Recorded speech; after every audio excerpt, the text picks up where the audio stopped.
Olá, eu sou a Carol Nogueira e esse é o Item Mais da CNN.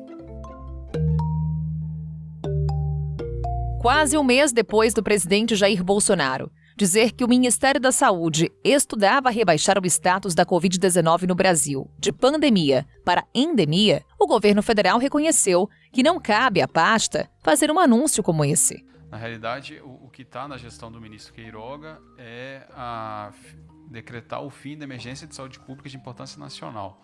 Não está na gestão do Ministério da Saúde rebaixar o nível de pandemia para endemia. O ministro Marcelo Queiroga sinalizou que para que seja possível decretar o fim da emergência em saúde pela Covid-19, é preciso que algumas condições sejam cumpridas. Apesar de ser um ato discricionário do ministro, depende de uma série de análises. A primeira, a análise do cenário epidemiológico, que felizmente cada dia ruma para um controle maior. Nós temos queda de casos sustentada na última quinzena, nós temos queda de óbitos. A segunda condição é a estrutura do nosso sistema hospitalar, da atenção primária e atenção especializada à saúde, sobretudo das UTIs, porque os pacientes mais graves, eles têm síndromes respiratórias agudas graves. Então eu tenho que ter disponibilidade de leitos na terapia intensiva.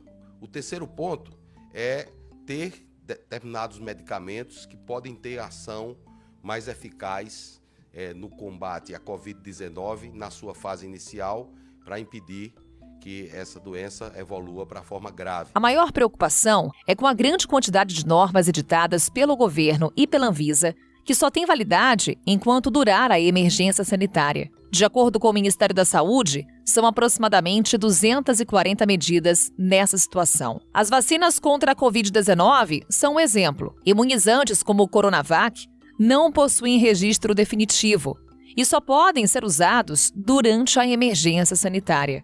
Daí, a estratégia do Ministério da Saúde é, aos poucos, relaxar algumas medidas sanitárias. A exigência de quarentena e teste de Covid para quem chega ao Brasil deve ser suspensa pelo governo a partir do mês de maio. A Anvisa enviou uma nota recomendando o encerramento da exigência da declaração de saúde dos viajantes aos ministérios. A flexibilização das regras chega no momento de aparente recuo da pandemia no Brasil. O número de mortos pela Covid-19 no país se mantém abaixo de 300 há mais de uma semana. E os novos casos estão num patamar semelhante ao do início do ano, antes da onda da variante Ômicron.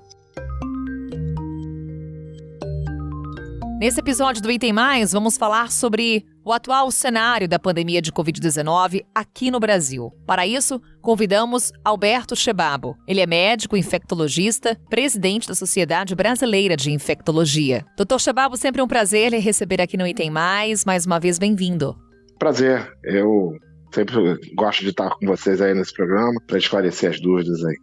E são muitas as dúvidas, doutor, a começar, diferença entre pandemia e endemia, assunto tão falado nos últimos tempos. Como é que a gente pode estabelecer essas diferenças? Na realidade, a pandemia é uma epidemia que acontece em vários continentes, né? Em várias regiões, porque a Organização Mundial de Saúde ela não divide muito bem exatamente nos mesmos continentes geográficos, mas em regiões relacionadas à saúde pública no mundo inteiro. Então, quando você tem uma epidemia que acomete várias dessas regiões, ou todas, como no caso da Covid, né, você tem uma pandemia. A endemia é quando você tem um nível, né, de doença que é estável, que pode até ter períodos epidêmicos, mas acomete determinadas regiões e não todas ao mesmo tempo, né? Como a gente está vivendo agora no caso da Covid-19, onde todas as regiões têm casos, aumento de casos e epidemias acontecendo nas Américas, na Europa, na Ásia, na África, né? Então todas as regiões do mundo estão vivendo períodos epidêmicos importantes da mesma doença. Como o senhor destaca, a pandemia, estamos falando de uma questão a nível global. Então, a quem cabe decretar o fim dessa pandemia? Até onde vai o limite do nosso Ministério da Saúde, por exemplo, doutor?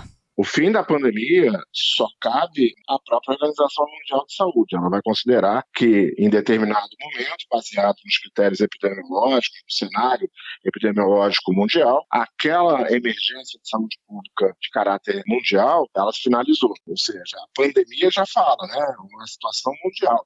Um país especificamente não tem como declarar o fim da pandemia naquela região, porque ele está no contexto mundial, né? Então, eu sempre brinco que se um país ele diz que naquele local aquela determinada infecção, aquela determinada situação já se tornou endêmica enquanto você ainda tem uma pandemia, significaria que esse país está fora do planeta Terra, o que não acontece, né? Então, assim, a definição do momento, né, de finalizar a emergência sanitária internacional, ou seja, a pandemia, é da OMS, não individualmente de cada um dos países. Doutor, aqui no Brasil, ainda com olhos voltados para cá, a gente está acompanhando aos poucos o relaxamento das medidas de emergência sanitária. Por exemplo, fim do uso obrigatório de máscaras em vários estados, várias capitais, várias cidades. Estamos nos aproximando da realização do Carnaval. Foi adiado para abril, portanto estamos praticamente às vésperas de uma grande festa. Estamos aí nos preparando para uma grande aglomeração em várias cidades do Brasil. O senhor vê riscos na realização de eventos como esse? Olha, no cenário epidemiológico atual do país, do Brasil, onde a gente tem uma baixa transmissão viral, uma baixa circulação viral, é possível que a gente consiga realizar eventos de grande porte, como, por exemplo, o Carnaval, sem um risco muito aumentado de haver um repique ou um aumento de transmissão de casos aqui no Brasil. É claro que esse cenário pode se modificar a qualquer momento, né? Dependendo da chegada de uma nova variante, né? ou mesmo de alterações na suscetibilidade, queda de proteção de vacinas e tal. Como a gente está muito próximo, mais ou menos 10, 15 dias, a gente já vai estar aí no Carnaval, né? É pouco provável que esse cenário se modifique em um período tão curto, né? E a gente está vendo agora, ao contrário, uma redução semanalmente, né, do número de casos graves, de internações e de óbitos. Então, é pouco provável que a gente tenha algum impacto dessa realização do Carnaval aqui no Brasil, e a gente teve já essa experiência agora na data de Carnaval real, né, verdadeira, agora em fevereiro, que apesar de não ter tido desfile de escola de samba e tal, na maior parte da cidade, a gente teve aglomerações até pelo próprio feriado, né, pessoas viajando e tal, e isso não trouxe nenhum impacto na transmissão, nenhum aumento de casos. Pelo que o senhor nos fala, então, doutor, na sua avaliação, essa foi de fato a hora certa para a gente começar esse relaxamento das medidas restritivas? Nesse momento, sim, né? A gente tem um cenário bastante favorável. Ninguém garante que daqui a 2, 3, 4 meses a gente terá esse mesmo cenário. Como eu falei, essa pandemia ela tem sido muito imprevisível. Ninguém imaginaria, por exemplo, que eles teriam uma onda de uma quarta, quinta variante de preocupação que fosse maior do que as ondas anteriores em termos de número de casos. Isso normalmente não é o esperado, né? Normalmente você espera ondas subsequentes sempre menores do que a anterior. Há sempre a possibilidade de uma piora do cenário com uma variante nova ou com uma alteração da resposta imune das pessoas, por queda mesmo da própria resposta vacinal, mas nesse momento, né, é um momento de melhor durante toda a pandemia, desde o início da pandemia, em termos de número de casos, de número de casos graves no país inteiro. Caminhamos, doutor, para uma volta àquela vida normal que tínhamos num pré-pandemia, principalmente se a gente levar em consideração que vários estados já estão aplicando a 4ª dose da vacina contra a Covid-19, principalmente da população mais vulnerável. Falamos aqui de imunossuprimidos, de idosos, inclusive agora a inclusão do primeiro medicamento para pacientes em estágio avançado de Covid no SUS. Estamos caminhando nesse sentido? Estamos caminhando para uma volta a alguma coisa muito próxima ao que foi aquela normalidade que a gente conheceu pré-pandemia. A gente nunca mais vai se livrar desse vírus, ele vai acompanhar a gente durante muito tempo, provavelmente a vida inteira, mas a gente vai reduzir esse impacto, né? E com essa redução de impacto, a gente vai voltar a ter grandes eventos, aglomerações, normalmente como a gente tinha anteriormente, sabendo que sempre vai existir o risco de, em algumas situações ou em alguns momentos, haver novos aumentos de casos, epidemias, como a gente tem com os outros vírus respiratórios. Anualmente a gente tem epidemias de influenza, né, no mundo inteiro, né, sazonalmente, dependendo do inverno, né, hemisfério norte, hemisfério sul, né, a gente sabe que todos os anos aumenta o número de casos de influenza e em alguns anos esse número é até acima, né, do que a gente espera, causa um número grande de mortes também associado, dependendo do vírus circulante naquele ano. Então, a gente vai conviver também com isso em relação à Covid. Então, vai ser mais um vírus, né, capaz de causar quadros epidêmicos, infecções e, claro, essa população mais frágil, os imunodeprimidos, os idosos, que normalmente já respondem mal à vacina, são mais frágeis, né? A vacina de uma forma geral, vão ter mais uma infecção que se preocupar, né? Onde a gente vai precisar realmente ter medicações para tratar esses pacientes, que possa, para evitar que eles evoluam para uma forma grave e reduzir risco de letalidade, principalmente nessa população. Doutor Alberto Chebabo, mais uma vez, obrigada por estar conosco. Já fica aqui o convite para uma próxima. Até lá, doutor. Eu que agradeço, um abraço a todos. No mundo, o número de casos de Covid-19 permanece num patamar elevado, com mais de 1,5 milhão de registros diários. Mas a trajetória é de queda. Os dados são da organização Nosso Mundo em Dados. As mortes pela doença, menos de 5.000 por dia, equivalem ao do período final da primeira onda, em meados de 2020. A chegada da nova subvariante da Omicron, a BA.2, gerou o temor de uma nova onda diante de um aumento das infecções na Europa e na Ásia. A Organização Mundial da Saúde, numa atualização recente do Plano para o Combate ao Coronavírus, afirmou ser mais provável que o vírus da Covid-19 continue a evoluir, mas a gravidade da doença deve diminuir com o tempo, à medida em que a imunidade aumenta devido à vacinação e à infecção. Nesse contexto, países como o Brasil têm optado pelo relaxamento das medidas sanitárias. Olha a França, só fica valendo o passaporte da vacina.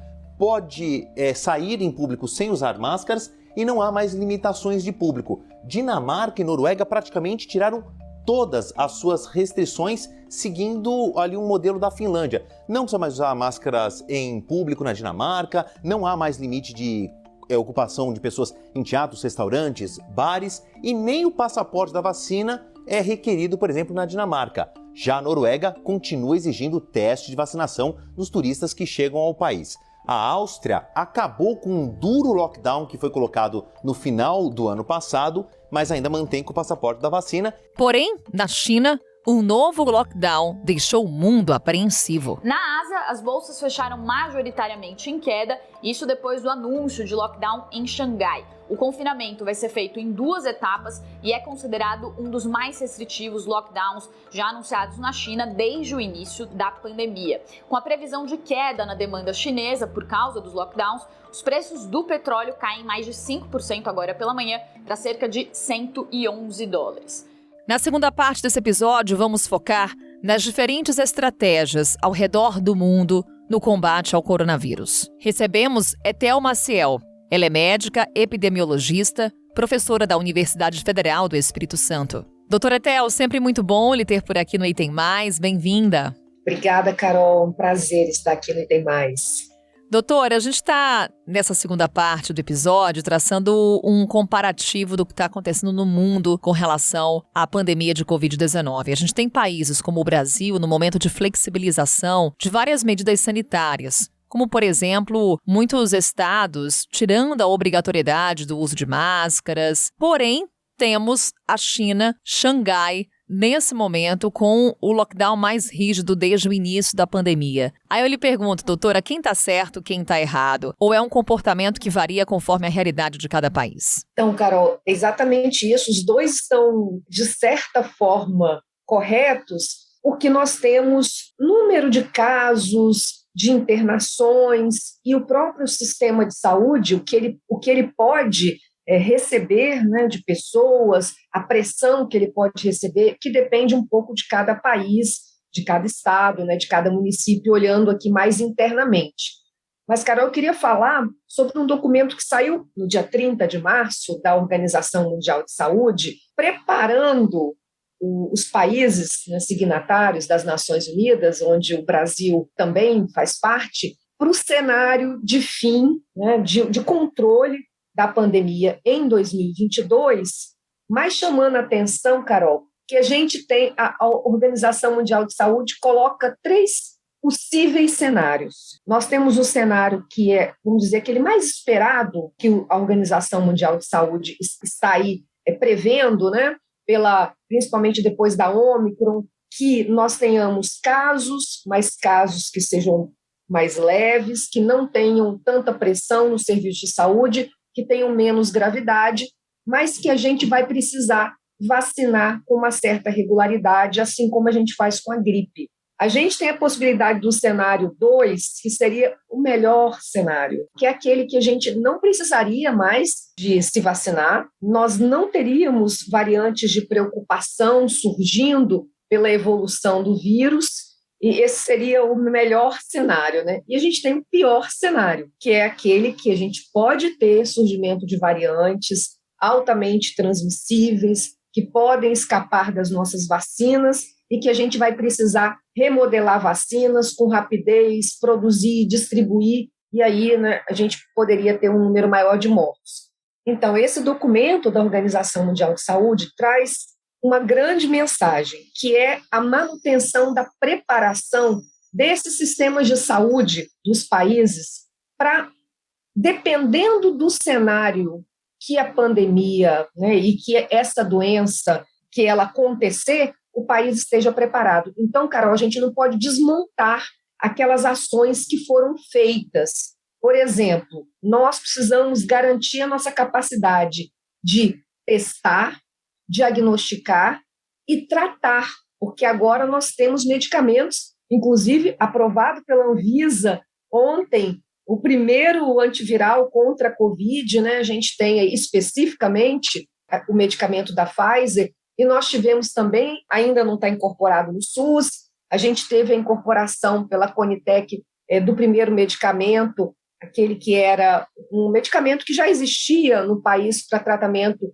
de doenças reumáticas e que os estudos mostraram que funcionam também contra a Covid. Então, a gente precisa manter essa capacidade, a gente não pode fechar locais de diagnóstico, a gente precisa manter uma capacidade de testagem para diagnóstico e também tratamento, falando um pouco dessa possibilidade de fechar leitos, né, Carol? E também a gente precisa continuar prestando atenção na transmissão, na diminuição de transmissão. E os países precisam estar preparados, Carol, chama atenção aqui para vários estados do Brasil que flexibilizaram muitas ações, a gente precisa estar preparado se o pior cenário acontecer, para que essas ações sejam retomadas. Por exemplo, diminuição de circulação, né, lockdown, utilização de máscara. Então, tudo isso pode ser revisto dependendo do cenário que o vírus, né, que a pandemia vai caminhar. Doutora, a senhora detalhou esses 3 cenários apontados como possibilidades pela Organização Mundial da Saúde. Qual desses cenários é o mais provável? O mais provável que a Organização Mundial de Saúde coloca, inclusive, como um cenário de base, né, um cenário padrão, o mais esperado, seria aquele que o vírus vai continuar a evoluir, a gente espera isso desse tipo de vírus, mas que a gravidade de doença, ela caminharia para uma diminuição de gravidade, a evolução que o vírus iria. E aí a gente teria muitos casos de infecção, mas nós não teríamos muitos casos de adoecimento e óbito. E, muito possivelmente, nesse cenário, a gente precisaria de vacinação, né, de reforços periódicos, semelhante ao que a gente faz aí para a gripe. Então, esse é o cenário, vamos dizer assim, que ele não é o pior, e nem é o melhor, né? Um cenário que possivelmente seria o que a gente está vendo, principalmente com a chegada da Ômicron. E aí temos a subvariante da Ômicron BA.2, que já é predominante no mundo, doutora. Já falamos sobre ela, inclusive aqui no Item Mais. De lá para cá, evoluímos com relação às informações, o que já sabemos sobre essa subvariante? Sim, Carol, nós já sabemos que ela é mais transmissível ainda, mas até o momento os casos de gravidade, eles são muito semelhantes, né, à Ômicron, a BA.1, né? Muito possivelmente é o mesmo problema da Ômicron, da onda da Ômicron. É muito transmissível, mas pela velocidade que vai contaminando as pessoas, pode achar, né, Carol, aquelas que são mais vulneráveis na nossa sociedade. Então, idosos que não estão com a dose de reforço imunossuprimidos, e aí a gente acaba tendo um impacto de gravidade, de internação, de óbito. Nós temos no Brasil, a semana passada, relacionado até a semana de 20 de março, mais ou menos, aqui no Brasil, o subtipo, o BA.2, ele já era em torno de menos de 27% das amostras positivas, né, aqui foram genotipadas, né, que foram feita a análise genômica, então já contavam com quase 30% aí, das amostras. Nós vamos ter mais certeza do impacto nessas próximas 2-3 semanas, principalmente porque a gente vai encontrar nesse meio tempo o carnaval, que foi postergado, né, que vai acontecer agora na segunda semana aí de abril, que é mais ou menos quando a gente esperaria um crescimento dessa transmissão por esse subtipo, pela BA.2. Então, vamos acompanhar o que vai acontecer. Eu espero, né, eu sou aquela otimista, né, Carol? Eu espero que principalmente essas doses de reforço que estão, essa dose de reforço de 2022, né, a segunda dose de reforço que vários estados estão fazendo para os idosos, ela vai conseguir ajudar para a gente segurar um pouco aí a gravidade desses casos que podem acontecer com a BA.2. Todos nós esperamos, doutora. Só para encerrar a questão sobre essa subvariante, ela vem sendo chamada de subvariante silenciosa. Por quê, doutora? As pessoas acabam tendo não muitos sintomas muito exacerbados, né, da doença, e aí, quando você tem poucos sintomas, mas transmite, né, Carol? E aí, com essa flexibilização, as pessoas sem máscaras, se aglomerando, a possibilidade que ela tem de transmitir é grande, e como a pessoa não sabe e acaba não fazendo teste, não sabe que está contaminada, por poucos sintomas, acaba transmitindo para muitas pessoas. Então, é uma preocupação, né, Carol, que também indica para a gente sempre se lembrar, a pandemia continua, a gente ainda está sob esse decreto da Organização Mundial de Saúde, de emergência de saúde pública de importância internacional, né, que é o decreto, e aqui no Brasil também, nosso decreto de emergência de saúde pública de importância nacional, e nós precisamos compreender que é um momento ainda de incertezas, como a Organização Mundial de Saúde falou, a possibilidade desses 3 cenários. A gente, infelizmente, não consegue combinar com o vírus, então a gente só pode saber para onde vai quando o vírus começa a fazer a sua evolução, as suas mutações, né? E aí é que a gente vai entendendo para que cenário a gente vai se desenhando, né, esse nosso 2022. Mas o próprio documento da Organização Mundial de Saúde traz uma mensagem otimista, que é um plano para os países fazerem, mas visando a finalização, né, da emergência de saúde pública em 2022.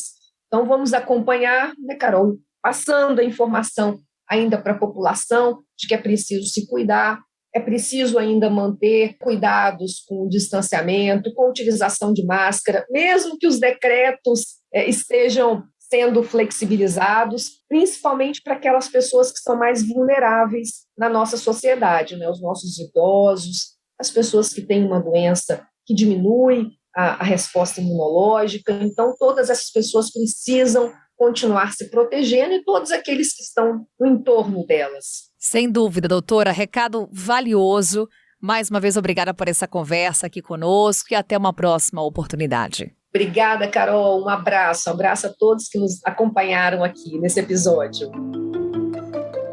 E assim encerramos esse episódio do Item Mais, reforçando aquilo que a doutora Ethel falou agora há pouco. São aquelas dicas que a gente sempre dá aqui no Item Mais quando o assunto é Covid-19. Mantenha a higienização constante das mãos, procure usar máscara em locais onde há grandes aglomerações e vacine-se contra a doença. Proteja-se. A gente volta a se encontrar amanhã. Até lá! Com a minha apresentação, Carol Nogueira, este podcast foi produzido pela Maremoto para a CNN Brasil. Roteiro e pesquisa, Lucas Scherer. Pauta e produção, Danilo Santana. Edição e sonorização, Roberto Rudinei. Coordenação geral, Paula Weinberg e Felipe Gomes. Coordenação de produto, Verônica Schneider. Coordenação editorial, Diego Toledo. Você também pode ouvir o Item Mais no site da CNN Brasil e aproveite para conhecer os nossos outros programas em áudio. Acesse cnnbrasil.com.br/podcast. Podcasts.